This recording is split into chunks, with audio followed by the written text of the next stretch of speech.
Well, a lot of people are still talking about the fiscal problem in Puerto Rico and to continue talking about it and the possibilities that there are in order to help the island. Miriam Ramirez de Ferrer is here with us, former senator from Puerto Rico. Hi, it's a pleasure to be here with you. Thank you very much. I know that a lot of things have been discussed for the island. Recently, the Congress is actually trying to decide if there's going to be a fiscal control board in order to help the island that has actually a $72 billion debt and is right around the corner where they have to pay $400 million. Yeah, and that includes even the retirement pensions for the people who retire from government service. But you know, the thing is that a lot of us saw this thing coming. We saw that this was going the wrong way. I think when they realized that it was such a crisis, then now they're trying to do everything in a hurry. They're trying to really rush it through. And it's a very complicated bill. It's 122 pages. And what I've noticed is that there are some like little bullets in there that are, I feel like they're kind of poisonous, which was what I saw in the markup last week that was causing some problems among the members that seemed not to be having anything to do with the control board.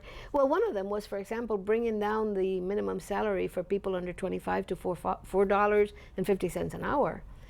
You know, even members of Congress who would not be affected by that were taken back by it. Well, this kind of thing has created problems to get the votes for the bill. There's more stuff like that. One of them is the fact that it leaves the door open for many states to just go into bankruptcy. And Puerto Rico right now, are they allowed or not to go under Chapter 9? Well, that's being discussed in the Supreme Court, and that's also going pretty fast. That's going to be in June, where they will say that Puerto Rico qualifies for Chapter 9, which is a bankruptcy law which is given to cities. But if Puerto Rico qualifies for that, some of the states and for bailouts could qualify as well. I mean, California seems to be getting close to a problem like Puerto Rico, and they're watching to see what happens with that. And it scares the members of Congress. They said it.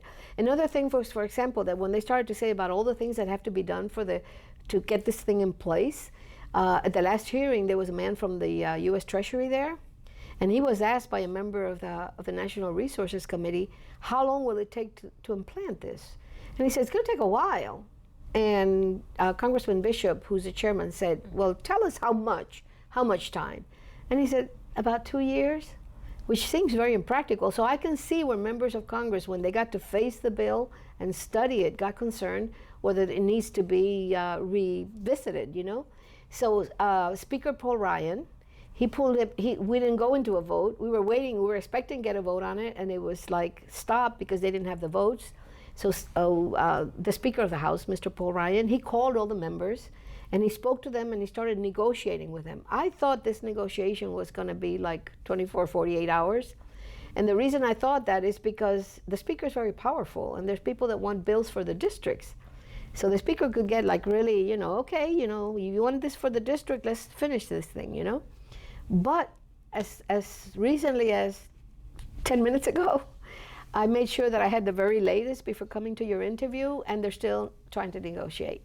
But here's they were actually still trying to decide if they were going to add even more members, but this time adding some people from the island, not only from the states. Yeah, and that still has to go to a markup. There still could be some complaint about it, or maybe that won't be such an issue. But the thing of the matter is that while this is going on, this negotiation part, they're still trying to put more things into it.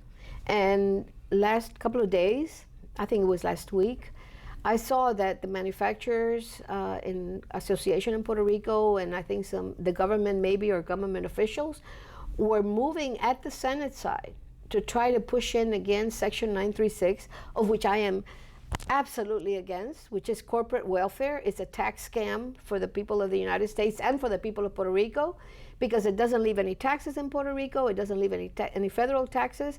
They always say that they're going to give jobs to the people of Puerto Rico. They give out about 100 jobs, and the rest of it is just a scam to get money without paying tax. So those are little pills that are going into this discussion about how to solve the crisis, which actually holds it back. I have heard about these companies, but right now they pay a 4%. What about if they increase that percentage that stays in the island?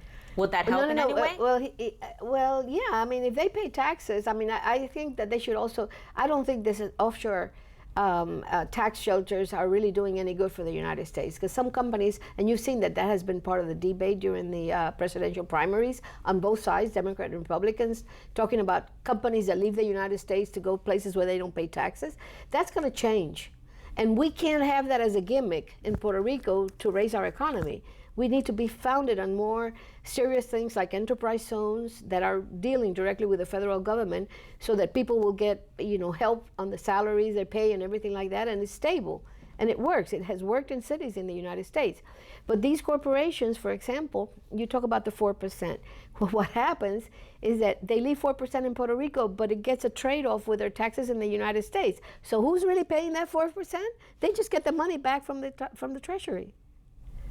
The federal government, the federal IRS, pays back whatever they pay to the people, to the Treasury in Puerto Rico. So, okay, so we get 4%, but the average citizen in Puerto Rico who's poor, with a per capita half of what is the lowest or the poorest state in the union, is paying 30%.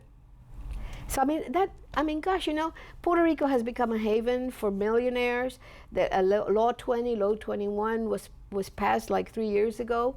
It allows you to move to Puerto Rico from the United States with an investment of maybe getting employment for 3 people in some kind of a little company you put up together, and then you don't pay taxes. People like Paulson and a lot of millionaires, they're getting so many free taxes by kind of faking, that they're doing business in Puerto Rico and that they've moved there. But the burden of keeping the island together, of paying the taxes to pay for government to work and all that, that's coming out of the pockets of poor Puerto Ricans. This is not really the answer to solve the problem. That's not the answer. And I have been fighting against it for so many years. I am a statehood advocate. And the reason that I got involved and learned about this was that I didn't even know they existed. I'm a physician by career, so I was never interested in any of that. But when I started to lobby in Washington to see why Puerto Rico, being as citizens and being part of the United States, we could not just stay home and be a state. And the people who were actually putting up a front in Washington against this was the big corporations that were using Puerto Rico. You have like Microsoft. I don't know whether I mentioned that. Microsoft has a factory in Fajardo making $22.5 million a year in tax benefits for each employee. That's outrageous. That's scamming the U.S. Treasury with $1 trillion out there, and it's scamming us. So, I can see the urgency. People are feeling very, very anxious, very extremely anxious. People like me who work for government all my life. I was a doctor with the government because it was something I really like to do.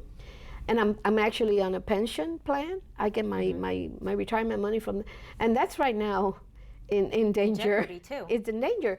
But I have other methods I'm not practicing medicine anymore, but I have other methods of sustaining myself. But there's people in Puerto Rico who that was their only form of sustaining themselves. Right now we're around the corner, May 1st, that they have to pay $400 million. What would happen if they go on default again?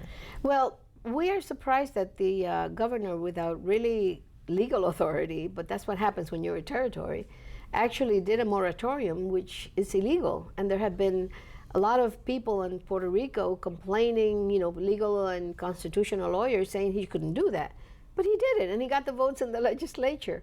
So it's going to be interesting to see whether I'm going to get my pension check, and if we have any teeth or any resources to force the leadership in Puerto Rico to do what they have to do. That is why the people of Puerto Rico, in all the polls, and in every time that it's actually asked, they're saying that they support the board, and I'm talking about like 90-some% to a very small percent.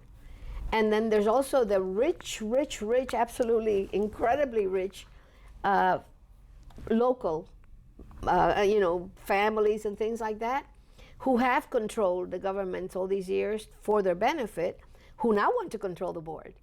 If they're going to have a board in there, they want to have in there people. And they're submitting the names of their people to make sure that they were controlling the government before with their support for their campaigns, and now they want to control the board. So that all that stuff is just making that thing complicated, but But it's a Time is- lot yeah, going on. Yeah. Well, doctor, thank you very much for the information. This is definitely a topic that we have to continue talking about and see what happens the upcoming days, just to see if Congress and also the Supreme Court was the final decision that they will make. Exactly. So thank you very much, and we continue with Political Connections. Definitely.